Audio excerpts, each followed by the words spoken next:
अस्सलामुअलैकुम दोस्तों, welcome to secular मियाँ भाई चैनल। तो गाजा के मुजाहिदीन का दूसरा सबसे खतरनाक हमले के बाद इसराइल ने गाजा से एक और अपनी ब्रिगेड जिसका नंबर 7107 था वो भी वापस बुला लिया। आपको बता दूं, हमास ने गाजा से 70% फीसदी हिस्सा वापस ले लिया है इसराइल से। अब गाजा में करीब 20,000 इसराइली सैनिक बचे हुए हैं। मुजाहिदीन किससे लड़ रहे हैं और किसको जहन्नुम भेज रहे हैं हम सभी को पता है। इसराइल ने गाजा में 1,20,000 सैनिक भेजे थे जिनकी तादाद अब 20,000 हो चुकी है। अब ये भी बात मान लेते हैं कि इसराइल ने अपने काफी सारे सैनिकों को वापस बुला लिया है, क्योंकि हिजबुल्लाह की तरफ से, लेबनान की तरफ से जबरदस्त हमले हो रहे हैं इसराइल पर। फिर भी 1,20,000 सैनिकों में से सिर्फ 20,000 गाजा के अंदर बचे हुए हैं और मुजाहिदीनों की तादाद इनसे अब ज्यादा है। ये कहना गलत नहीं होगा कि इसराइल के सर पर हार मंडरा रही है। यही वजह है कि सीजफायर के लिए तड़प रहा है। अब इसराइल और हमास की जंग शुरू होने से पहले दुनिया का हर मुल्क यूनाइटेड नेशन की बात सुनता था। जैसे ही यूनाइटेड नेशन ने पहली बार गाजा के लोगों का सपोर्ट किया, फलस्तीन के हक में आवाज उठाई, तो अब इसराइल और अमेरिका मिलकर यूनाइटेड नेशन को एक दुश्मन की तरह पेश कर रहे हैं दुनिया के सामने।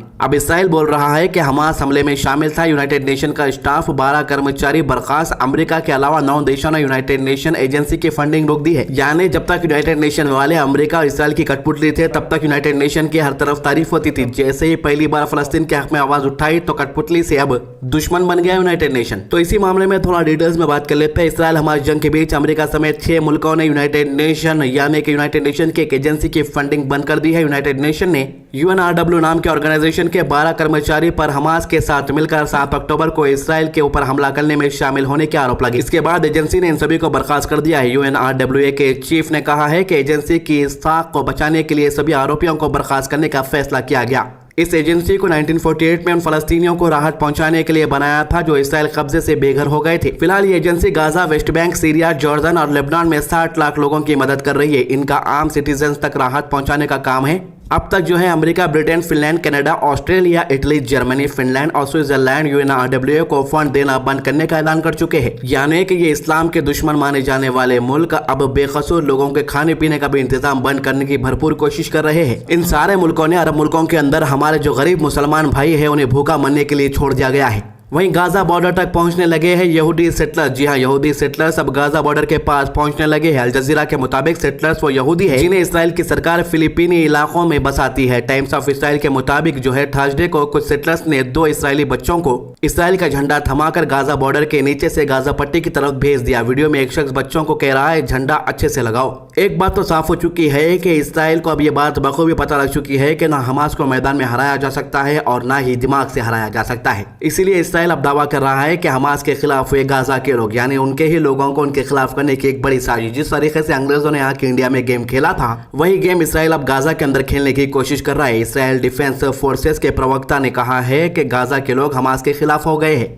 वो गाजा पट्टी से हमास की हुकूमत को उखाड़ फेंकने के नारे लगा रहा है। इसराइल का कहना है कि उन्होंने खान यूनिस से लोगों को निकालने के लिए एक कॉरिडोर बनाया है।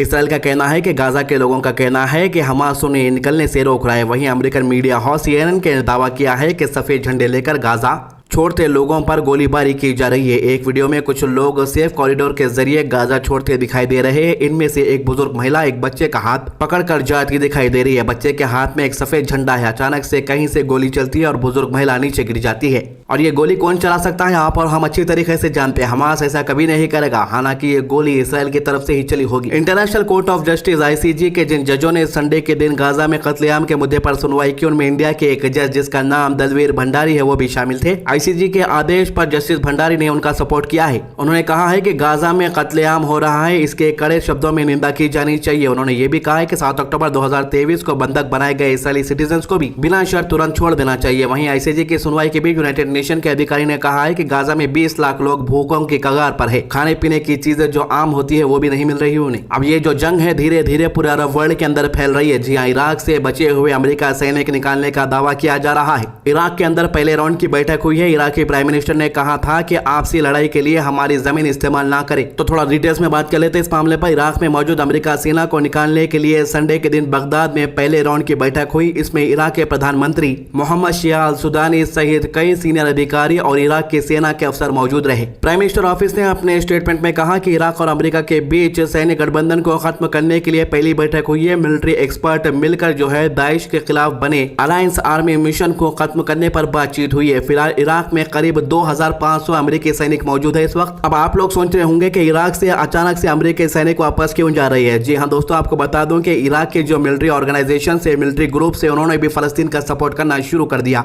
जैसे ही उन्हें इस बात की खबर लगी कि इराक के अंदर मौजूद अमेरिका बेसेस से जो है इसराइल को हथियार पहुंच रहे हैं और अमेरिका भी इसराइल का साथ दे रहा है फलस्तीन के कत्लेआम के अंदर, जिसके बाद इराकी फोर्सेस ने इराक में मौजूद अमेरिका बेसेस के ऊपर ऐसे खतरनाक हमले किए कि जिसके अंदर अमेरिका के कई सैनिक हलाक होने की खबर है। तो इराक के प्राइम मिनिस्टर ऑफिस की स्टेटमेंट के मुताबिक अमेरिकी सैनिकों की वापसी के लिए 3 वर्किंग ग्रुप बनाए गए हैं। ये इस बात की जांच करेंगे कि इराक में फिलहाल दाइश का कितना खतरा है। इसके अलावा इराकी आर्मी को मजबूत करने के लिए कितनी ट्रेनिंग और सपोर्ट की जरूरत है। अमेरिका के मुताबिक आर्मी मिशन खात्मे की शर्तों पर बातचीत के लिए एक कमेटी बनाई गई थी। इनकी पहली बैठक पिछले साल हुई थी, लेकिन गाजा में इसराइल की जंग तेज होने के बाद से इराक में मौजूद ईरान ग्रुप्स ने जो है इराक और सीरिया में अमेरिकी सैनिकों पर हमले किए हैं, जिसके जवाब में अमेरिका ने कार्रवाई की। हालांकि इराक में अमेरिका की इस हरकत का जमकर एहतजाज हुआ है। वहीं दाइश का कहना है कि अमेरिका सिर्फ हमलों और दबाव की भाषा समझता है। अमेरिका ने लगातार इस बात पर जोर दिया है कि इराक से सेना को निकालने का फैसला 7 अक्टूबर को इसराइल पर हमास के हमले से पहले हो चुका था। हालांकि इराक में मौजूद दाइश ने दावा किया है कि उनके हमलों के बाद अमेरिका ने इराक छोड़ने का फैसला किया है। दाइश का कहना है कि अमेरिका को सिर्फ बातों से नहीं समझा सकते, दबाव और हमलों की जरूरत है अमेरिका के ऊपर। इतना ही नहीं, दाइश ने यह भी कहा है कि जब तक अरब मुल्कों के अंदर अमेरिका के सैनिक रहेंगे तब तक हमला जारी रहेगा। आपको बता दूं कि इससे पहले 20 जनवरी को भी इराक में मौजूद अमेरिका फौज पर बैलिस्टिक मिसाइलों से ऐसा खतरनाक हमला हुआ था कि पूरी इंटरनेशनल मीडिया हैरान हो गई थी, क्योंकि अब अरब मिलिट्री ग्रुप्स के पास ऐसे हथियार आ चुके हैं जिसको मिसाइल डिफेंस सिस्टम भी नहीं रोक सक रहे। आपको तो पता ही होगा कि इसराइल के पास मिसाइल डिफेंस सिस्टम आयरन डोम है। ये रहने के बावजूद भी काफी ऐसे सारे रॉकेट्स है जो आयरन डोम रोकने में नाकाम रहा है और सीधे जाकर इसराइल के अंदर गिरे हैं। तो जैसे इराक में कई जगहों पर हमला हुआ तो अमेरिकी सैनिक घायल हुए। अमेरिका के सेंट्रल कमांड ने इस हमले के पीछे ईरान के सपोर्ट वाले ग्रुपों को बताया है। इराक में जो हमला हुआ उसमें अमेरिका के अल असद एयरबेस को निशाना बनाया गया था। इसराइल हमास जंग शुरू होने के बाद से इराक सीरिया में अमेरिका पर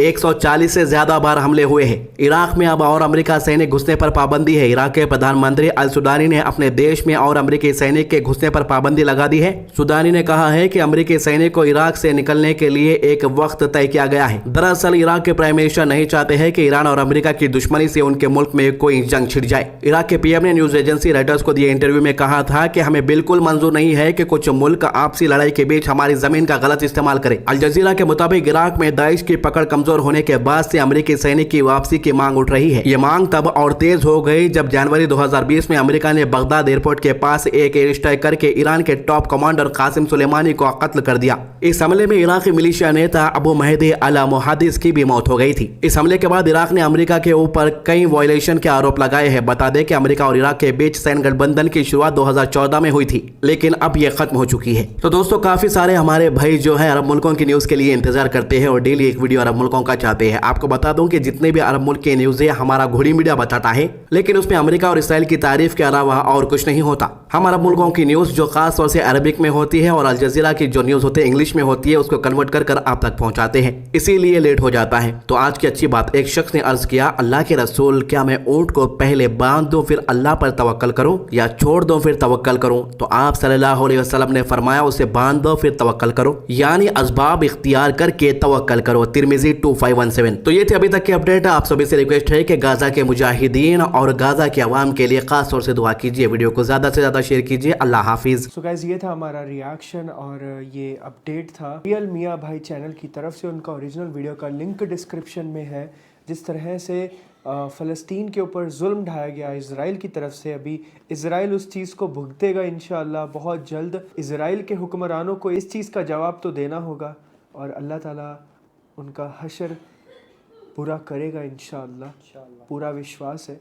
बस ये चीज़ है कि फ़लस्तीन के लोगों की मदद हो जाए, अल्लाह ताला उनकी मदद करे। अल्लाह ताला अगर चाहे तो क्या नहीं कर सकता। और एक चीज़ कहना चाहता हूँ कि जैसे कि अभी 100 दिन से ऊपर हो चुका है, जब स्टार्टिंग में फ़लस्तीन पे हमला हुआ था तो बहुत गर्मा गर्मी में सब ने प्रोटेस्ट किए थे, सब चीज़ें की थी, आवाज़ उठाते थे अपने सोशल मीडिया पे, सब जगह पे। तो मैं आप सबसे गुजारिश करना चाहता हूँ कि इस चीज़ को बंद मत रखिए, इस चीज़ को जितना ज़्यादा हो सके उतना ज़्यादा इस चीज़ की बात कीजिए और इस चीज़ पे सपोर्ट कीजिए, सो दैट फ़लस्तीन के लोगों की हेल्प हो, कहीं ना कहीं से तो हो।